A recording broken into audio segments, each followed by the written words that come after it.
Welcome back to the show. Hopefully you guys have had a good couple of weeks. I know we've had like, I don't know, 3-week hiatus or something like that. Yeah, I'm pretty sure you were the one who went into the witness protection this time. Yeah. Had some internet problems here in the studio for a while, and then we went on a little vacation, and then rain and sleet and snow and broken glass and all kinds of stuff happened a few weeks. Like to say hi to some Sav. It has been a long time. Also give a shout out to Mom Once Ate a Whole Lemon. Thanks for following.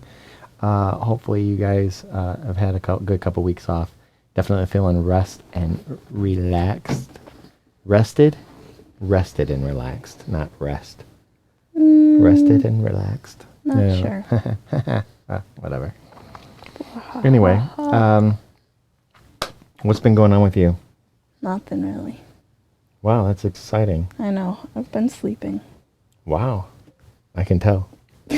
Yeah, no, it's pretty good. I didn't get a nap today. I started falling asleep, and then I'd like jerked awake, and it was like 3:52, and I was like, oh man, I have 8 minutes. Yeah, that's a good time to wake up, especially if you're going to wake up and then just roll right into the studio. Yeah. I rolled in on this chair. It's kind of exciting. Super exciting. Yep. No, I feel pretty good. Went on a little road trip. Experienced all sorts of crazy weather. Rain. Experienced some loss. We had some loss in the family and like several losses this year. But all the more reason to have the good news part of the program. So I'm looking forward to good news. Some of the good news, although the good news that I have today was actually for like a couple of weeks ago. I didn't want to pass it up, and so all this stuff might be slightly dated by a couple of weeks, but we're going to play it anyway. We're going to review it anyway. We're going to whatever. Yeah. Yep. Yeah.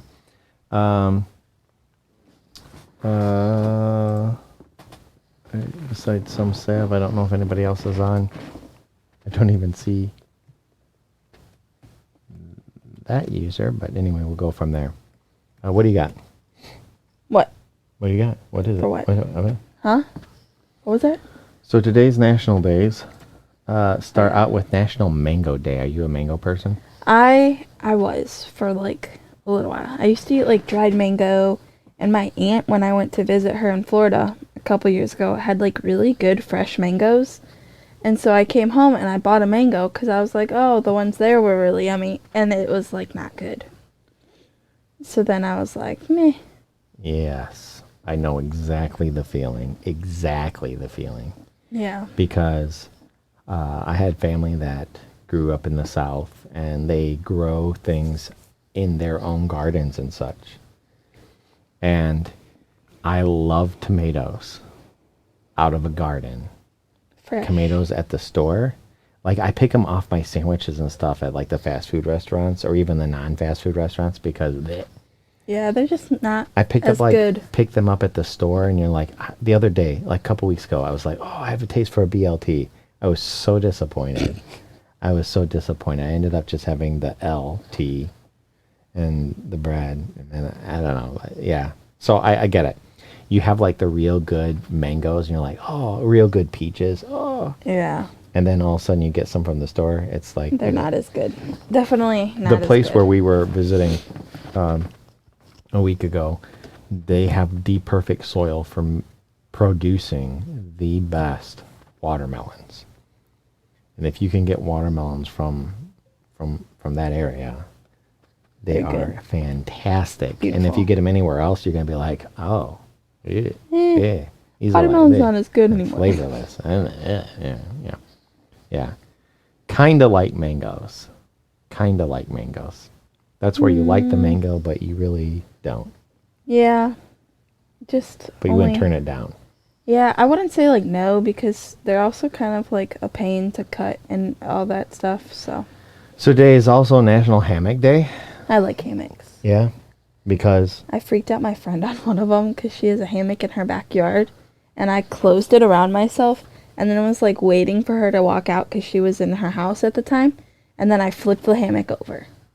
and she didn't know I was in the hammock, so she You was mean you scared. flipped it over? I twisted, and And then the what, hammock fell out was the bottom? no, I just flipped over. Uh-huh. Mhm. It doesn't make any sense. It does. You're hiding in the hammock, your hammock is around you, and then you flipped over because you can't see a body inside a hammock? I mean, you probably can, but I don't Wait, think is this she was like one of like looking those for me. parachute hammocks where you sit in and it like just caresses your whole body like this? And Basically, you can fall yeah. asleep like you're a papoose? Or like one of those hammocks that stretch out and it's got the like wooden slats at the bottom that like spread out and you can just, No, it was like the curled open up. area? Yeah. Okay. Have you seen the hammocks that have like the screen covers that keep the mosquitoes I out? have. They seem interesting. That way you can nap out in the fresh air without getting killed by Mosquitoes. blood-sucking insects. Yeah. It was funny that I scared her because you can tell that somebody's in the hammock. It's obvious. But I think, because she also has a pool, I think she just assumed I was in the pool when she walked out. And so when the hammock randomly moved. Have you ever been bitten by a spider? No? Do you know anybody who's been bitten by a spider? Not sure. I'm pretty sure spider bites are pretty rare. Probably. But more people are afraid of spiders than mosquitoes that actually suck your blood. Yeah, Is that they're weird? just like mini vampires. Is that weird? That's weird. I mean, I don't like insects in general. All Okay. of them kind of freak me out sometimes. National Rat Catchers Day. Yes, there's a story behind that one. Oh, and what's the story? I don't remember word for word. No, but go ahead. I don't That's know. okay. I don't know. There's That's something clearly your show. Go where ahead. the German town of something or another hired like a guy to come catch the rats or get the rats out, Uh-huh. and he played the flute, and then they didn't pay him when he got the rats out, so he took all their children. Yeah. You have to read it. I don't. That's I don't like a know. fairy tale. I know, but The Pied they Piper. celebrate it now. Yeah, So they celebrate a guy who came in and and stole their children? kids. Yes. So National Rat Treasure Day. The moral of the story is when you hire a guy to take your rats, pay him. Or he will take your children too. Yeah. And that's definitely more exciting than getting bit by a mosquito or Yeah. spider. Whatever. I don't know. Whatever. National Refreshment Day. Yes. So I had my regular 6 shots of espresso this morning at Starbucks.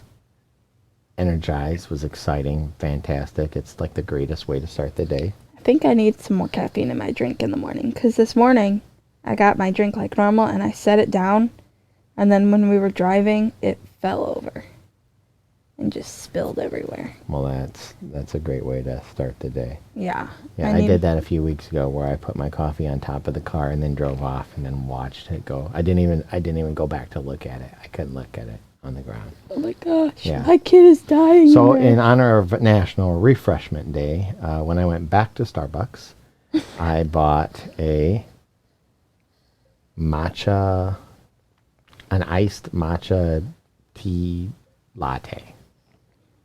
Matcha's supposed to be good for you. It was like refreshing. It was. Wow. Yeah, a little on the heavy side because I think there's like some milk or something in there, but it was smooth and it was nice.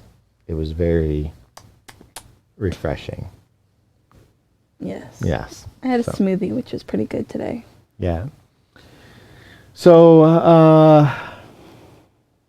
there you go. Those are the days. Those are the days of the day. Of the day. Days of the day. Those are the days of the day. Days of the day. Yeah. So, you going anywhere else the rest of the summer? I'm going back to Florida Back to Florida. When were you there Well- the last time? last year. Oh, I thought you were like, No. you just got back and you're going back again. I'm going back. Why? I don't know, to visit family. like Maybe humid I'll there? get a good mango or something. A good mango.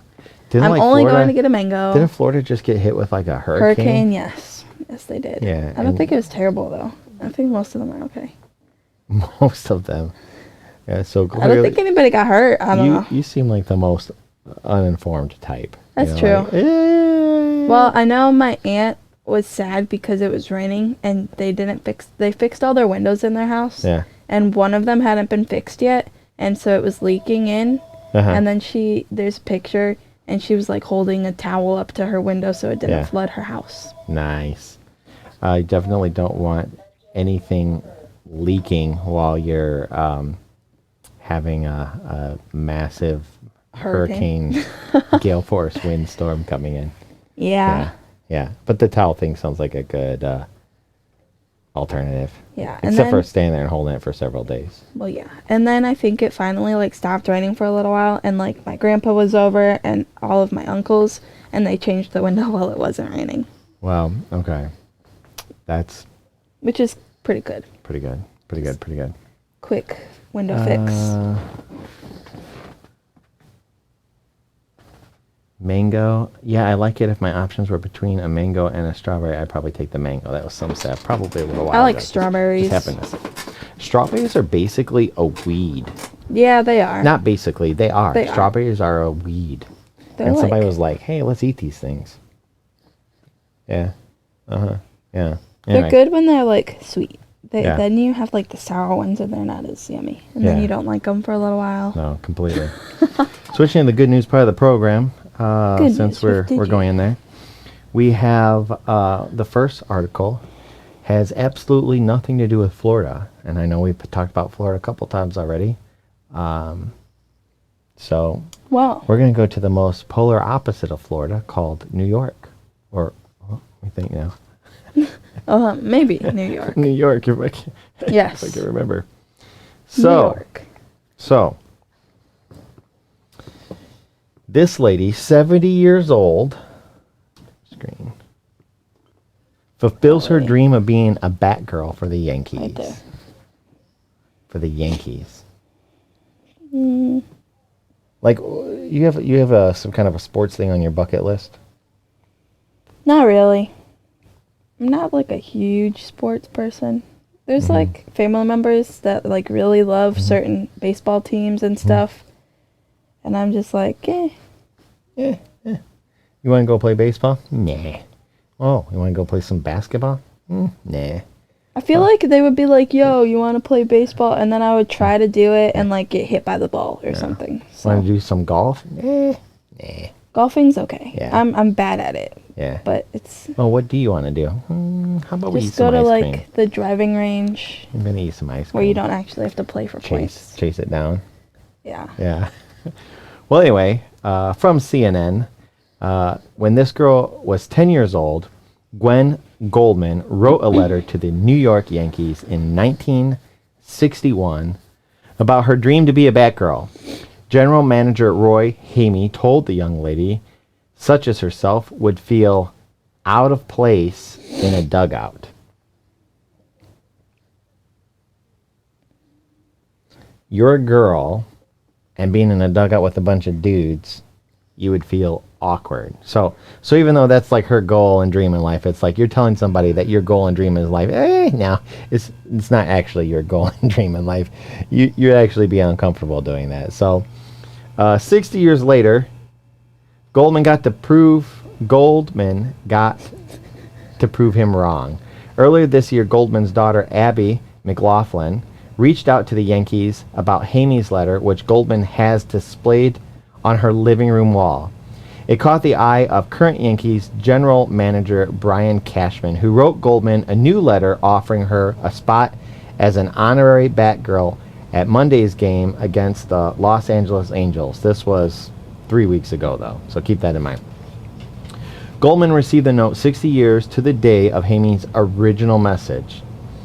Although your long-ago correspondence took place 60 years ago, which was 6 years before he was born, I feel compelled to resurrect your original request and do what I can to bring your childhood dream to life, Cashman wrote, and later read out loud to Goldman on a Zoom call.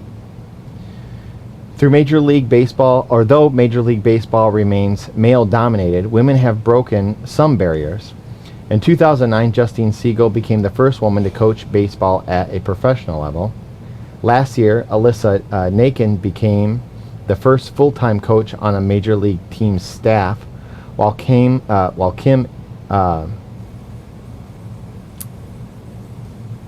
something. Yeah, was hired as the Miami Marlins general manager, making her the first woman and first Asian American in NBL history. Cashman hired Kim as an assistant general manager for the Yankees in 1998. Here at the Yankees, we have championed to break down gender barriers in our industry, Cashman said in his letter. It is an ongoing commitment rooted in the belief that a woman belongs everywhere a man does, including the dugout. So on Monday night, 3 weeks ago, Goldman took to the field in a Yankees uniform, high-fiving the other players and even throwing an honorary pitch. Her appearance was a part of the Yankees Hope Week initiative, where the team shines a spotlight on a different individual, family, or organization worthy of recognition and support. According to its website, amazing, a dream comes true of 60 years, Goldman said to reporters when she was in the dugout. Pinch me to make sure I'm really not dreaming, that this is reality. And you can tell by her happy. picture, she is like so thrilled to be there. I imagine it would have been super thrilling, as a young girl, but the look on her face, it's like she is, young again. It's just so kind of amazing. I don't know. Have you ever had like something that you really, really, really, really, really, really wanted, and then suddenly, spontaneously, you got it? No, I had something I wanted, but then it didn't happen because of COVID. Slipped out of your grasp. Yeah, I was supposed to go to this, it was like a jazz band thingy. I forgot, like, what it was called. Oh, it was a festival, a jazz festival. Uh-huh. And this, like, famous trumpet player was going to be there, and I was going to meet him, and then it was the week before COVID closed everything down. So you're So a I didn't end trumpet up player. meeting him, yes. And that was like just to meet the guy. Yeah, it was really fun. I didn't meet him, but I was looking forward to it. So it's possible that 60 years from now, you'll get to fulfill that dream. Not sure. I'm pretty Of sure he meeting would be this one like trumpet player. 120 that'll in be 60 bad. years. Yeah. Yeah. I'm sure that technology is going a long Maybe way. 110. People are going to be living longer and longer. Around there. Yeah. We'll see. Well, the good news is, if this guy lives to be 120 years old, I could meet him in 60 years. well, in addition to that, it's possible that he might not have gray hair. You want to know why? Yeah. Because stress can accelerate gray, but hair color can be restored when stress is eliminated, scientists find. Wow, that was It's like a great lead segue right into into our your next article. Legend Legend has it that Marie Antoinette's hair turned gray overnight just before her beheading in 1791. Let me cake. You know that musical where your sister can't get the year? Oh, yeah. 1791. Oh. Yep. Anyway, though the legend is inaccurate, hair that has already grown out of the follicle does not change color. A new study from researchers at Columbia University, Vallejos College of Physicians and Surgeons, is the first to offer quantitative evidence linking psychological stress to graying hair in people. I'm glad I sleep. Yeah. And while it may seem intuitive that stress can accelerate graying, the researchers were surprised to discover that hair color can be restored when stress is eliminated. A finding that contrasts with a recent study in mice that suggests that stress-induced gray hairs are permanent. The study has broader significance than confirming the age-old speculation about the effects of stress on hair color, says the study's senior author Martin Picard, associate professor of behavioral medicine at Columbia University. Understanding the mechanisms that allow old gray hairs to return to their young, pigmented states could yield new clues about the malleability of human aging in general and how it is influenced by stress, Picard says. Our data add to the growing body of evidence demonstrating that human aging is not a linear, fixed biological process, but may, at least in some part, be halted or even temporarily reversed. Boom! Boom! It's like the fountain of youth. They say it's not real, but it could be. If you get rid of all your stress. It could be. Well, not just the gray hairs, but a lot of other processes. Anyway, just as the rings in a tree trunk hold information about past decades in the life of a tree, our hair contains information about our biological history, Picard says. When hairs are still under the skin as follicles, they are subject to the influence of stress hormones and other things happening in our mind and body. Once hair grows out of the scalp, they harden and permanently crystallize these exposures into a stable form. Though people have long believed that psychological stress can accelerate gray hair, scientists have debated the connection due to the lack of sensitive methods that can precisely correlate times of stress with hair pigmentation at a single follicle level. Splitting hairs to document hair pigmentation, Alette Rosenberg, first author on the study and student in Picard's laboratory, developed a new method for capturing highly detailed images of tiny slices of human hairs to quantify the extent of pigment loss, which is graying, in each of those slices. Each slice about 1/20th of a millimeter wide. So 1/20th of 1 millimeter represents about an hour of hair growth. So 1/20th of 1 millimeter is how fast your hair grows. About. So in 20 hours you grew one whole millimeter. It's like really 1 tiny. millimeter. Yeah. Yeah. Yeah. So about a day, your hair grows about 1 millimeter ish on a big sprout. I'm sure that there's some faster and some slower. Yeah. Well, yeah. Yeah. If you use your eyes to look at a hair, it will seem like it's the same color throughout, unless there is a major transition, Picard says. Under a high-resolution scanner, you see small, subtle variations in color, and that's what we're measuring. The researchers, whose study was published June 22nd in eLife, analyzed individual hairs from 14 volunteers.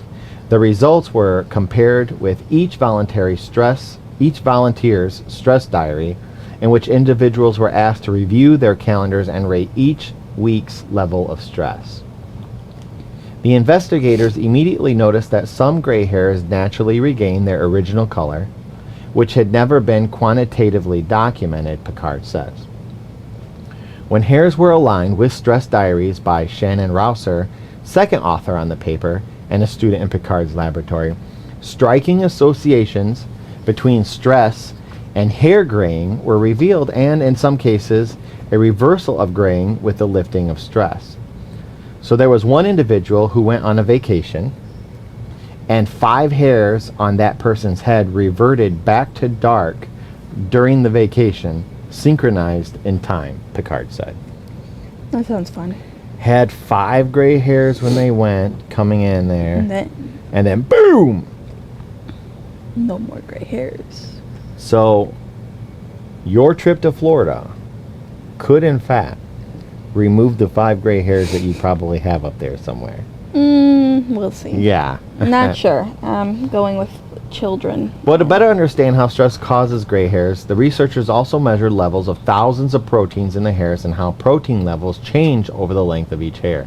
Changes in 300 proteins occurred when hair color changes, and the researchers developed a mathematical model that suggests stress-induced changes in mitochondrial may explain how stress turns hair gray. We often hear that the mitochondria are the powerhouses of the cell, but that's not the only role they play, Picard says. Mitochondria are actually like little antennae inside the cell that respond to a number of different signals, including psychological stress. The mitochondria connection between stress and hair colors differs from that discovered in a recent study of mice, which found that stress-induced graying was caused by an irreversible loss of stem cells in the hair follicle. Our data shows that graying is reversible in people, which implicates a different mechanism, says co-author Ralph Paas, PhD, professor of dermatology at the University of Miami Miller School of Medicine. Mice have very different hair follicle biology, and this may be an instance where findings in mice don't translate well to people. I think the biggest thing there is that, like, mice don't have hair, right? It's fur, and that's different. Probably. I don't know. I'm not a huge fan of mice Like, and rats. your hair, if you don't trim it, will just grow and grow and grow and grow and grow and grow and grow. Yes. But on mice, like, it grows so far and then it falls out. It grows so far it falls out. That's fur. Makes sense. And some of those, what do you call it? Hypoallergenic dogs don't have fur. They actually grow hair instead, which is why you have to take your dog to the groomer. Like, you know, poodles and such. Poodles. Poodles have hair. Welcome back. Same for dogs and cats. Yes. So most dogs and cats have fur, and some dogs, I guess, are growing hair because of the hypoallergy thing. And then you have hairless cats. But yeah, welcome back to the show. It's good to see you again. Sorry we've been gone for so long. So anyway, reducing stress in your life is a good goal, but it won't necessarily turn your hair to a normal color. Based on our mathematical modeling, we think hair needs to reach a threshold before it turns gray, Picard says. In middle age, when the hair is near that threshold because of biological age and other factors, stress will push it over the threshold and it transitions to gray.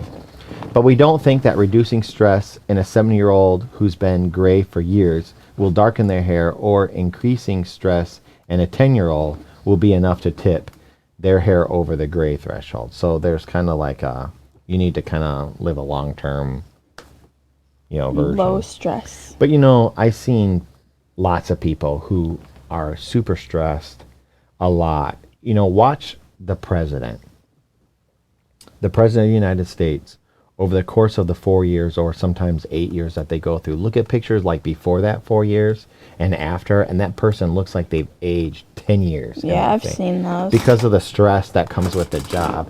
So I know that sometimes after, if you can put yourself out of a stressful situation, or like maybe you're under a stressful job and you switch jobs completely, something that's completely non-stress, I can see like you feeling more youth and vitalized and such. Recalls me Obama. Yes, Obama looked, because you could see Obama like before he was president, just look 5 years before, 5 years before that, he looked about the same. But during that like 8 span, or even like the halfway point, he aged like dramatically. And so did Clinton and the Bushes, the Bushes, George and George W. They both aged not prematurely, just you could see the stress and the weight of the responsibility of running the free world. So, yes, by the end of his second term, it was pretty, it's pretty incredible. So if you want to age prematurely, or you want to age fast, become president. So, anyway, so a couple of months ago now, I think, we had a story here on the show about a dude that jumped into a bay to save a toddler. Do you remember that? I should have grabbed a picture of it and I didn't, but there was a truck that had tipped over and a toddler in a car seat was thrown over the bridge and into the bay, and some guy jumped in and saved the kid. I think I remember that. Yeah, I'm not going to go back and find the picture, but you can find the article. Go back and watch some of our reruns and you'll see it. Well, anyway, the guy that did that was honored to accept a ride with the Thunderbirds. The Thunderbirds, do you know what the Thunderbirds are? You're going down to Florida, you should know. Well, I can read what it is. You've never seen the Thunderbirds? I think I've heard of them. The north part of Florida is where they all hail from, yeah? I don't know. Probably. Don't the Thunderbirds, station at Pensacola? I don't go to most places Oh, in okay. Florida. Wow. I've been to like Disney World and my grandparents' house. Well, anyway, the hero who jumped into the Maryland Bay last month, which was 2 months ago or whatever. yeah, maybe a little bit more because this story is a little delayed. But anyway, to save a toddler was honored by the U.S. Air Force Thunderbirds acrobatic jet team, who gave him an unforgettable ride Friday about 3 weeks ago. Despite being afraid of heights, Jonathan Bauer jumped 25 feet into a bay after a car accident flung a baby into the waters on May 2nd. He saved the girl's life, and news of Bauer's heroic, quick-thinking actions sparked the iconic Thunderbirds to offer their own thanks. They presented him with a ride in the back seat of an F-16 as part of the Thunderbirds' Hometown Hero program. Jonathan Bauer is our hometown hero for the Ocean Cities Air Show, declared the group's official Instagram account. His selfless act shows the best America has to offer, and we're proud to have honored him with a flight today. On his 45-minute flight, Bauer continued to defy his fear of heights, experiencing the thrill of hitting up to 7 Gs, along with accompanying twists and spins in the best roller coaster ride imaginable. I am incredibly excited to be given this opportunity, says Bauer, the native of Southwest Pennsylvania, who works at Atlantic General Hospital in Maryland, and was also awarded a governor's citation for his actions. It looks like I wrote it all funny there. Sometimes you have a hiccup when you're was a. There you go. So it's exciting. So it's like the good news continues for this guy. That sounds fun. Yeah. It's nothing like hitting 7 Gs. Have you ever No, been any kind of thing like that? probably not. No. Have you? That's a lot of. You know what an accelerator looking thing looks like? There's like this pod that they put these people in to like get them ready for to practice. and they spin them around in a circle, kind of like Yeah. a giant centrifugal test thingy, whatever, per person. And like, I remember going in one, and the whole goal is to just get you up to whatever G's will make you pass out. I think the most pressure I've been under was the ride at Disney World that sort of does something like that, but it stays in one place and just... Yeah, you feel the pressures on there, but no, that's It's not that's the not the same. same thing, no. No, Oh, that's probably the closest I don't even I've know been, what though. the G's that would be, but Probably it wouldn't like be 7. 1.5. It wouldn't be 7 for sure. People can stand up and sit in it, so it's probably like 2 G's-ish. I don't know. Yeah. You're not so supposed to sit up or stand up, but 7 G's is like whatever the gravity is times 7. So if you weigh like I know. 100 pounds, it'd be like you got 700 pounds of pull on gravity. You don't know. I've seen Yeah. videos of people going up to like 8 and their faces are all like, Stretched out. yeah. It's pretty funny to watch. Well, my next article, I know we were talking about dogs a little bit earlier. The plane people, the jet people, yes. Okay. A little bit of ADD there. Sorry. A Chinese monk dedicates his life to rescuing 8,000 dogs. That's a lot of dogs. Yes, and he finds them new homes all around the world. I'll take one. A karmic war chest will be waiting for one Buddhist monk who spent decades rescuing stray dogs in Shanghai and bringing them to his monastery to live in peace and comfort or to find a new home. Since 1994, Xi Zhang has rescued over 8,000 homeless pooches from the streets of the Chinese megacity, caring for all of them. In Buddhism, the highest goal is to reach the 4th stage of consciousness, whereby the trappings of reality fall away as the practitioner realizes life is merely an illusion. Yet the holiest of monks, the Bodhisattvas, I'm butchering that, I'm sure, they don't choose this path, and instead, like 51-year-old Zhang, remains in this world to try and help people stuck in the cycle of life to escape. With help from volunteers and his own Bowen Temple workforce, Zhang currently cares for hundreds of cats and dogs, costing nearly $2.5 million every year in labor and supplies. Zhang tries to get as many of them as he can into family homes overseas using social media to reach out to prospective pet owners. So far, 300 dogs have been adopted by families in Canada, the United States, and Germany. Not a training vet, Zhang loves and cares for the animals he saves as if he was, and while many are too sick, the younger or healthy ones move on to adoption shelters or straight into the arms of new owners. I think they're very happy, so I feel it's worthwhile, he told ABC Australia, but of course I miss them. I have a dream that one day when I have some free time, I want to go abroad and visit them, take photos with every dog that I rescued, he said. So when I get old and can't walk, and I have these photos I can have these photos to look at. If indeed karma rewards those who sacrifice their own time and wealth to help alleviate the suffering of animals, that which Zhang awaits in his afterlife is greater than anyone can imagine, and rightly so. That's a lot of dogs. That is a lot of dogs. 8,000. 8,000. I still volunteer to take one. Yeah. Give them a call. You can look it up. Hello? I You can look would it like up. I would like a dog. Thank Yes. you. Yes. So there you go. I don't have a link for it, but I'm sure you can look it up. You Google it, and you'll find it for sure. Send me one. So, Overnight express mail. yeah, missed it all. Sorry. So I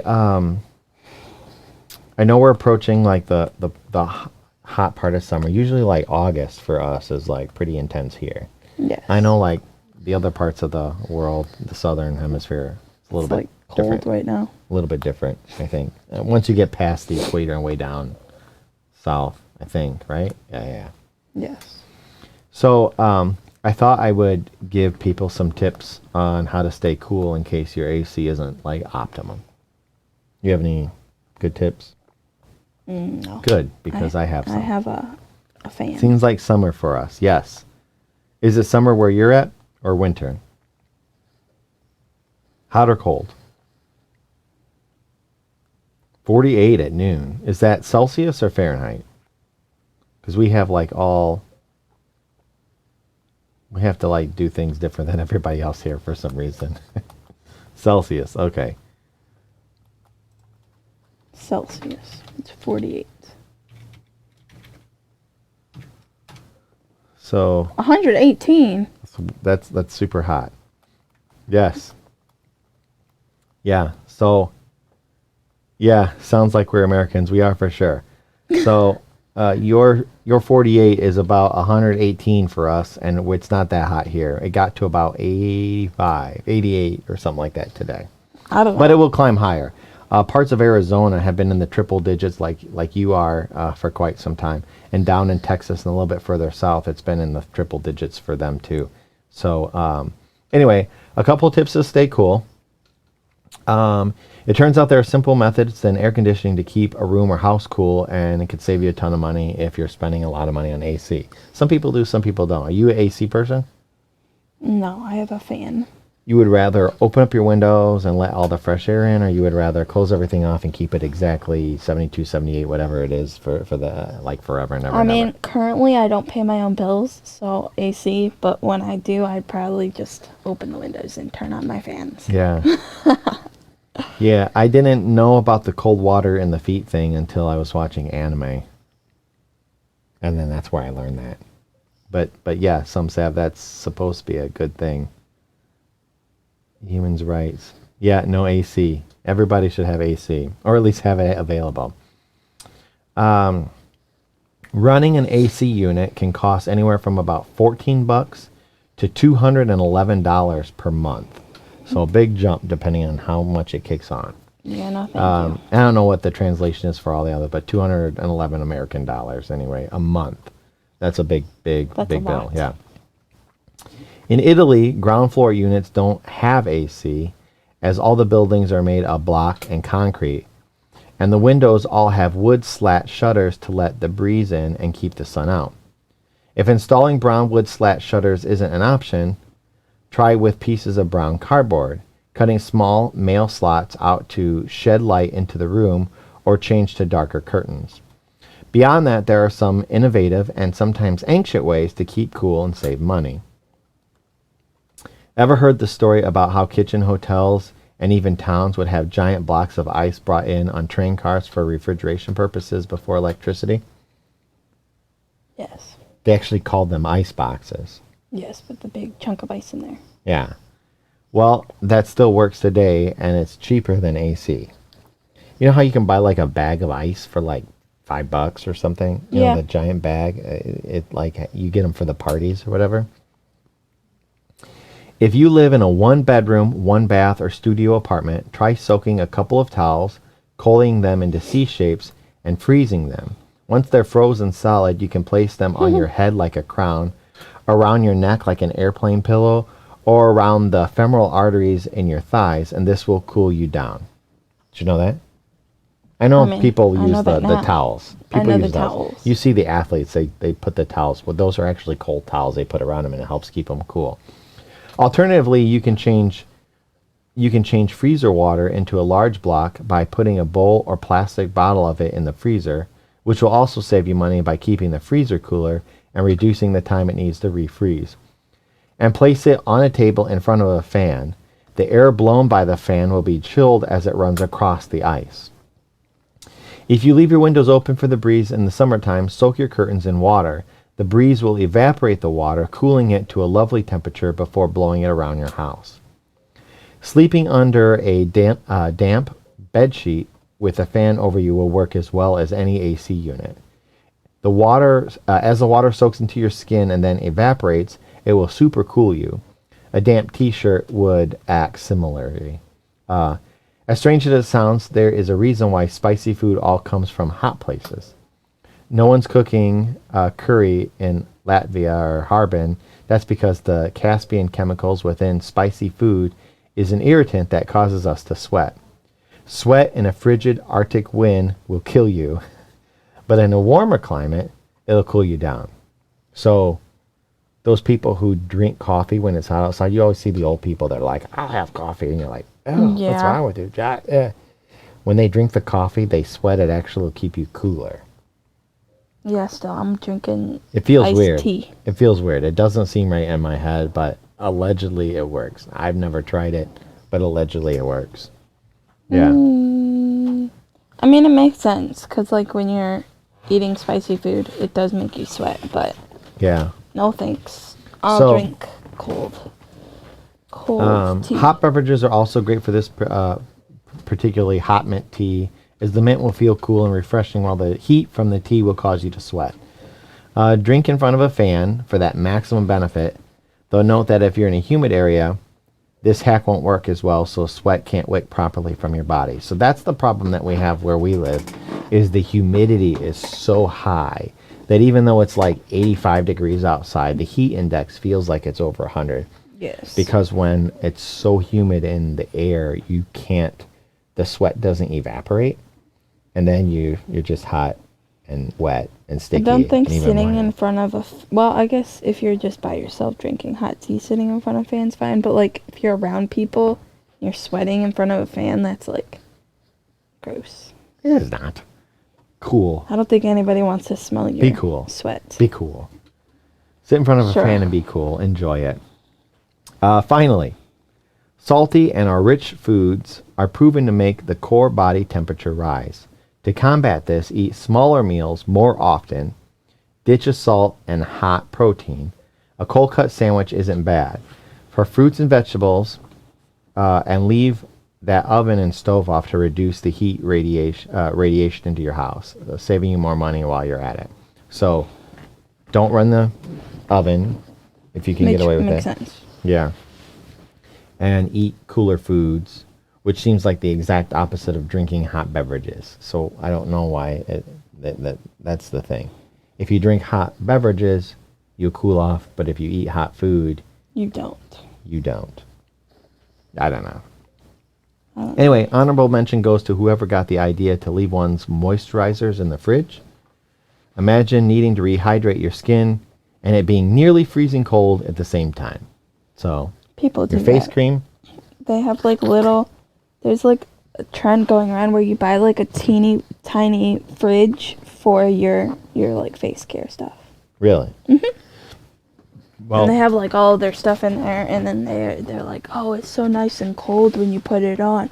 And apparently cold is supposed to be good for you, which is like the big trend on why they do it. Yeah. Yes. We like to sit in front of the fan just like that. So,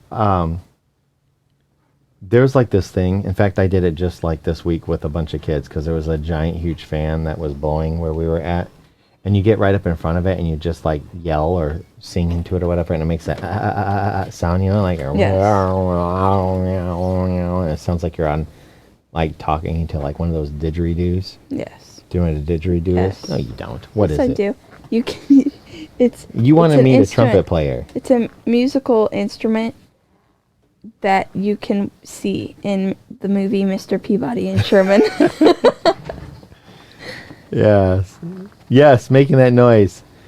I don't know. I do that like that anyway. So anyway, some ceiling fans are able to switch direction when they turn. In the winter, clockwise is better. During the summer, counterclockwise. So it takes the hot air and pulls it up instead of blowing air down. Yeah. So if you switch it around, especially if you have high ceilings, if you turn the ceiling fan on, it could actually make it hotter in the room.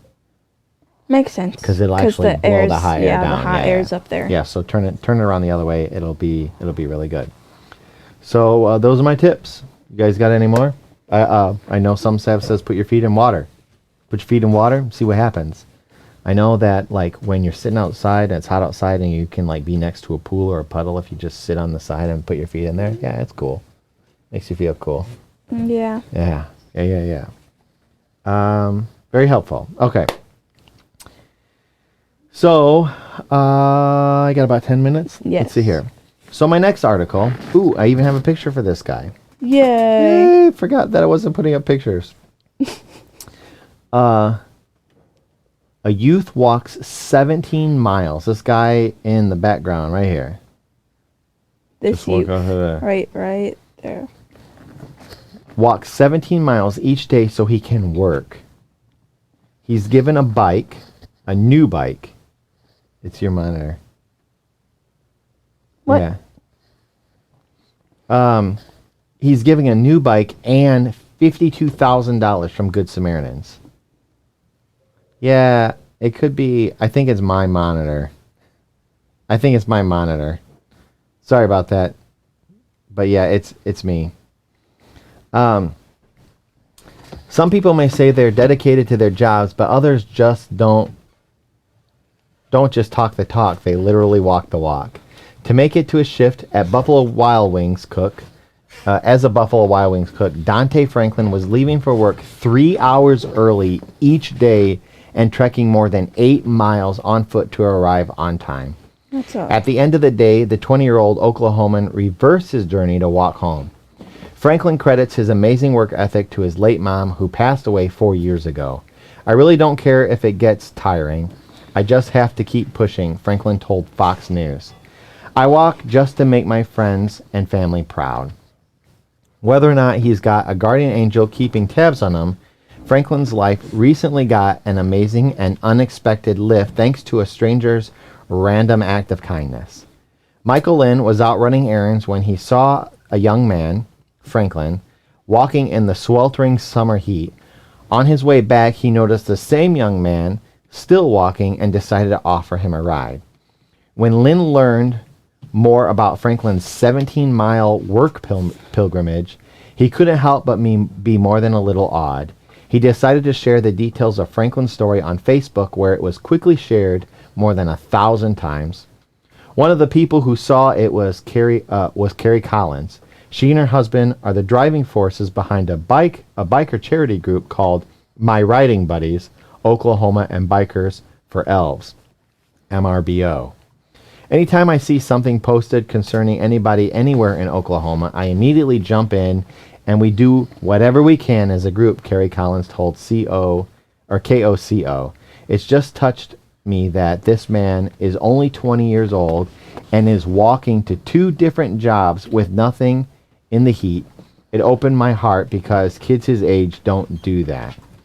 In appreciation for his extraordinary efforts, MRBO gifted Franklin with a brand new bike. prior to his next shift. His commute has just gotten a whole lot easier, but Franklin's good luck was just beginning. Inspired by the young man's grit and determination, a GoFundMe page was set up in his name so he could buy a car. So far, close to $52,000 has been raised. Franklin, who's studying to be a welder, doesn't have a driver's license yet. While he plans to purchase a car eventually, in the meantime, he'll be using the funds to help his family and taking his bike to work. Donate Franklin says he considers everything that's happened to him to be a blessing and believes that he and Lynn were fated to become friends. It's something Lynn believes as well. As long as he wants to, I want to keep him in my life, and I want to be in his life, Lynn told KOCO. I told him, if the Lord opens the door for you, walk through it. I think it's open for him, and the rest is up to him. So, yeah. $50,000+. It's probably more since I looked it up, but I had found this article about 3 weeks ago, and we had a little mini hiatus. So there you go. That's a lot of walking. That's a lot. And hours. Yeah. Like, that's like 6 hours that you're just walking to work. So now my next article is probably one of the coolest things that I have seen in a long time. Long time, guys. I saved the best for this. Don't know if I'm going to get to any article after this one, but this one is worth 5 minutes. Everything that you've waited for coming today, I promise you. There is a cafe that will make you feel like you're stepping into a comic book. And here it is. Boom. Look at that. Boom. Look at that. Look at that chair. She's like enjoying her frap. I like how everything's like black and white, and then latte's black and white, and then she's just red. Yes. So does life imitate art, or does art imitate life? Yes, that is real. Hold on a second. I got some more pictures for this one. This one, I skimped out on all the pictures just so I could save a bunch of them for right here. This. In one stunningly decorated Russian coffee shop, the answer is a bit of both. Café BW, whose interior is designed to mimic a two-dimensional cartoon world, lets its 3D patrons step into the pages of their very own black and white comic book and thereby become part of the art. Become a part of the art. Here we go.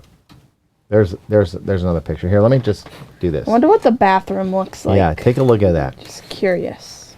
The idea came to create a place that would be interesting, mainly due to its interior, of course, with a good coffee.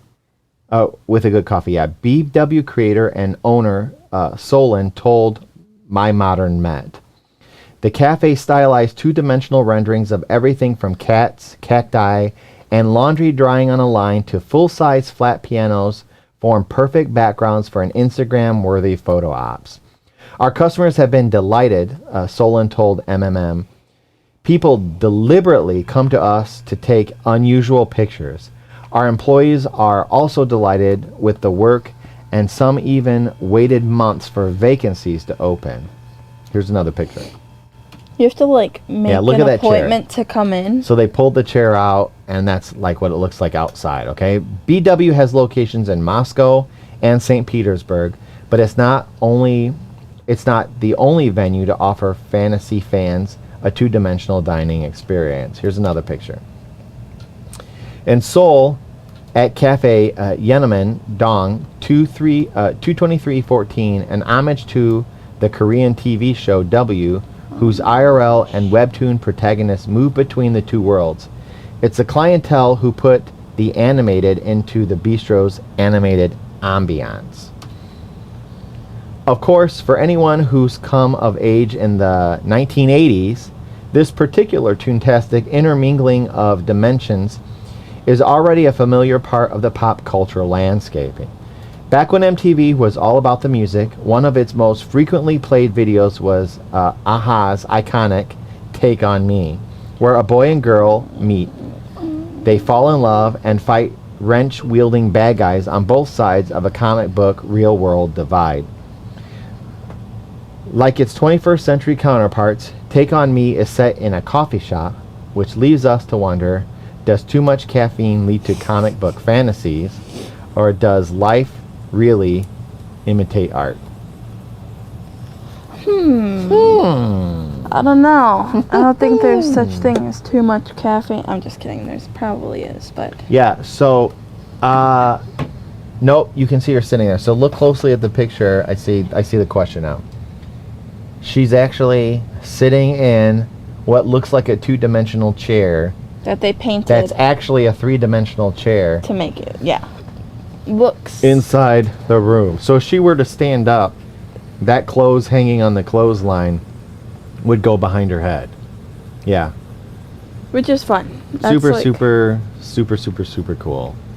Yeah. having to draw. I'm not sure if they had like somebody come in and draw all of that, but if they did, that's like I'm sure it was all hand drawn. a every lot bit of of it. work. Yeah. But Yeah. it looks awesome. Yeah, I'm sure it took them probably the whole Months. afternoon to draw The whole that off. afternoon. Yeah. It's probably, Yeah, just free-handed the whole thing. yeah. I think that they, There's probably videos. I if think you that they, look it up. I think that they probably had some kid who was doing an art project Oh, and they gave it to him, you know, and you had to have it done by Friday, and they waited till the last minute, and then it just all comes together.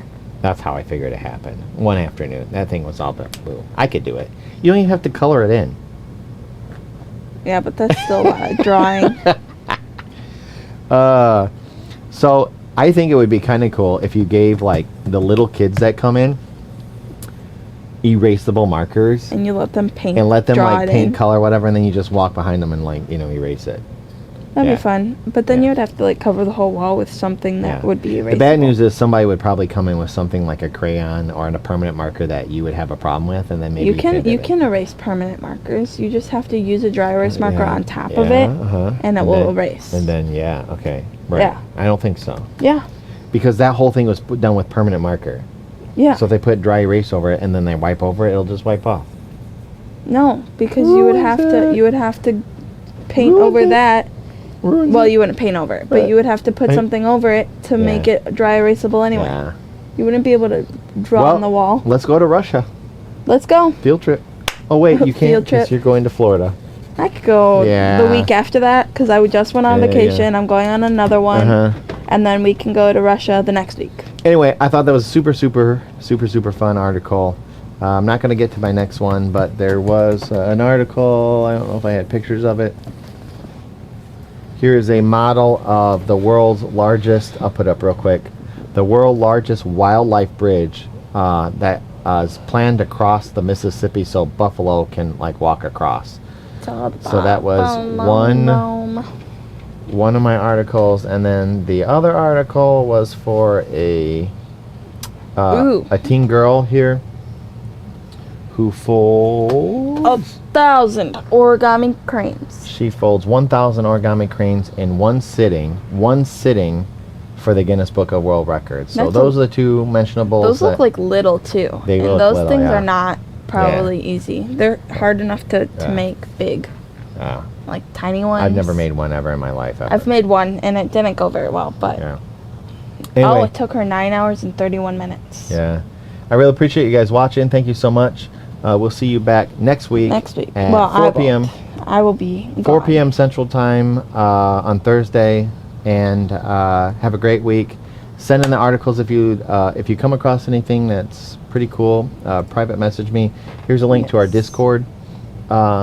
Just send me a private message, and we will we always put all the things that people suggest on, as long as Yes. it's family friendly. Some family friendly things. This is a good news program. So have a great weekend. Have a great We'll week. see you next week. I will see you in 2 weeks. Bye bye.